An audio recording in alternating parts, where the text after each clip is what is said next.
Manufacturing की दुनिया में ना एक फैसला किसी कंपनी को बना भी सकता है और बिगाड़ भी सकता है, और वो फैसला है सही टेक्नोलॉजी चुनना। आज हम एक ऐसे ही बहुत जरूरी फैसले को समझने वाले हैं जो इनोवेशन और एफिशिएंसी दोनों को चलाता है। और वो दुविधा जिसे आज हम सुलझाने की कोशिश करेंगे वो ये है कि क्या अपनी जानी पहचानी 3 एक्सिस टेक्नोलॉजी के साथ ही टिके रहना चाहिए या फिर अगली पीढ़ी मतलब 5 एक्सिस मशीनिंग की तरफ छलांग लगानी चाहिए। ये सवाल है जो आजकल कई वर्कशॉप मालिकों के दिमाग में घूम रहा है। तो चलिए सबसे पहले बात करते हैं 3 एक्सिस मशीन की। इसे आप कई वर्कशॉप्स की रीढ़ की हड्डी समझ सकते हैं। भरोसेमंद है, आजमाई हुई है और दशकों से इंडस्ट्री का स्टैंडर्ड रही है। यही वो टेक्नोलॉजी है जिसने न जाने कितने प्रोडक्ट्स को शक्ल दी है। तो सवाल ये है कि ये काम कैसे करती है। चलिए एक कल्पना करते हैं। सोचिए एक मूर्तिकार है जो पत्थर के एक फिक्स्ड ब्लॉक पर काम कर रहा है। अब उसकी छेनी ऊपर नीचे यानी जेड एक्सिस, दाएं बाएं यानी एक्स एक्सिस और आगे पीछे मतलब वाई एक्सिस में घूम सकती है।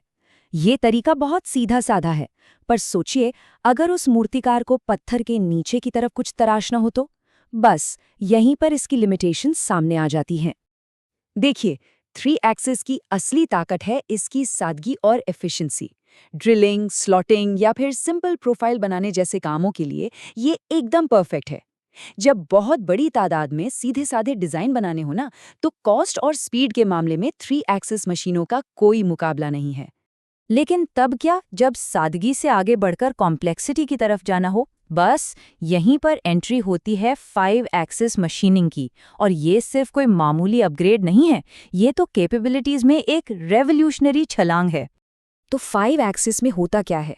ये पारंपरिक एक्स, वाई और जेड एक्सिस में 2 और घूमने वाले एक्सिस ए और बी जोड़ देती है। चलिए वापस अपने मूर्तिकार वाले उदाहरण पर चलते हैं। अब सोचिए कि सिर्फ उसकी छेनी ही नहीं घूम रही, बल्कि पत्थर का ब्लॉक खुद भी एक साथ झुक और घूम सकता है। ये तो मोबिलिटी का एक बिल्कुल नया लेवल खोल देता है। और इस एक्स्ट्रा मूवमेंट का नतीजा क्या होता है? जरा इस कॉम्प्लेक्स हिस्से को देखिए। इसे एक 3 एक्सिस मशीन पर बनाने के लिए न जाने कितनी बार इसे खोलना और फिर से लगाना पड़ेगा। इससे टाइम भी बर्बाद होगा और एक्यूरेसी भी बिगड़ेगी। और सोचिए एरोस्पेस और ऑटोमोटिव जैसी इंडस्ट्रीज में जहां हर एक माइक्रोन की कीमत होती है, वहां 5 एक्सिस टेक्नोलॉजी एक जरूरत बन जाती है। और ये सब मुमकिन हो पाता है सिर्फ उन 2 एक्स्ट्रा एक्सिस की वजह से। एक ही सेटअप में पूरा का पूरा हिस्सा बन जाने का मतलब है कि इंसान का दखल कम होगा, जिसका सीधा मतलब है गलतियां कम होंगी और प्रोडक्शन तेज होगा। साथ ही टूल किसी भी एंगल से वर्कपीस तक पहुंच सकता है, जिससे ऐसी फिनिश मिलती है जो पहले कभी सोची भी नहीं जा सकती थी। तो चलिए अब इन दोनों टेक्नोलॉजीज को आमने सामने रखकर देखते हैं वो कौन से बड़े फैक्टर्स हैं जो किसी बिजनेस को ये फैसला लेने पे मजबूर करते हैं कि कौन सी मशीन चुने, खासकर जब बात कॉस्ट और एफिशिएंसी की हो। यहाँ जो बड़े अंतर हैं वो बिल्कुल साफ हैं। 3 एक्सिस मशीनें सिंपल पार्ट्स के लिए तो बहुत सटीक हैं, लेकिन जैसे ही कोई कॉम्प्लेक्स पार्ट आता है तो कई सेटअप करने पड़ते हैं। इससे टाइम भी बढ़ता है और पैसा भी। दूसरी तरफ 5 एक्सिस मशीनें एक ही सेटअप में मुश्किल से मुश्किल काम भी कर सकती हैं, लेकिन हाँ, ये कैपेबिलिटी एक बड़ी इनिशियल इन्वेस्टमेंट मांगती है। पर सिंगल सेटअप एफिशिएंसी का मतलब सिर्फ टाइम बचाना नहीं होता, इसका असर बहुत गहरा है। सोचिए, लेबर कॉस्ट कम, गलतियां कम और वेस्टेज भी कम। और आखिर में इसका नतीजा क्या होता है? ज्यादा प्रोडक्शन और हर एक पार्ट में एक जैसी क्वालिटी। तो सवाल सिर्फ शुरुआती कीमत का नहीं है, बल्कि रिटर्न ऑन इन्वेस्टमेंट यानी आरओआई का है।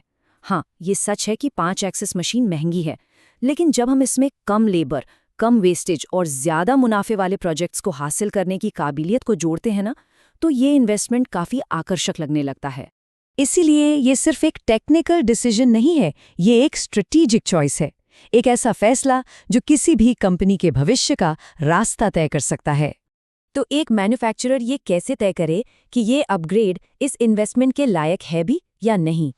इस फैसले को कैसे परखा जाए ताकि ये पक्का हो सके कि अपनी ज़रूरतों के लिए सही चुनाव हो रहा है? इसका जवाब एक सीधे से फ्रेमवर्क में है। पहला, अपने मौजूदा प्रोडक्शन को एनालाइज करें। दूसरा, भविष्य की ग्रोथ के लिए प्लान बनाएं। और तीसरा, आरओआई यानी रिटर्न ऑन इन्वेस्टमेंट को कैलकुलेट करें। ये 3 कदम अंदाजे को हटाकर एक डेटा पर आधारित फैसला लेने में मदद करते हैं। तो पहला कदम है खुद का आकलन करना। क्या ज्यादातर काम सिंपल ज्योमेट्री वाला है? तो शायद एक 3 एक्सिस मशीन काफी है।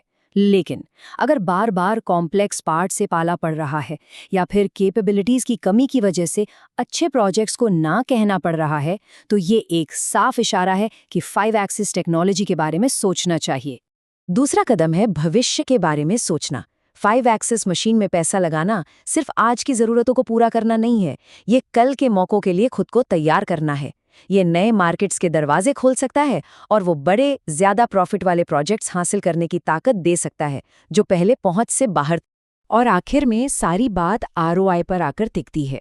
इसके फाइनेंशियल फ़ायदे बिल्कुल साफ हैं। तेज़ साइकिल टाइम से प्रोडक्टिविटी बढ़ती है, बेहतर प्रोजेक्ट्स मिलने से रेवेन्यू बढ़ता है और ज़्यादा एफिशिएंसी से ऑपरेशनल कॉस्ट कम होती है। ये सब मिलकर बाजार में एक मजबूत कॉम्पिटिटिव पोजीशन बनाते हैं। तो आखिर में 3 एक्सिस से 5 एक्सिस पर जाने का फैसला सिर्फ एक मशीन खरीदने से बहुत ज़्यादा है।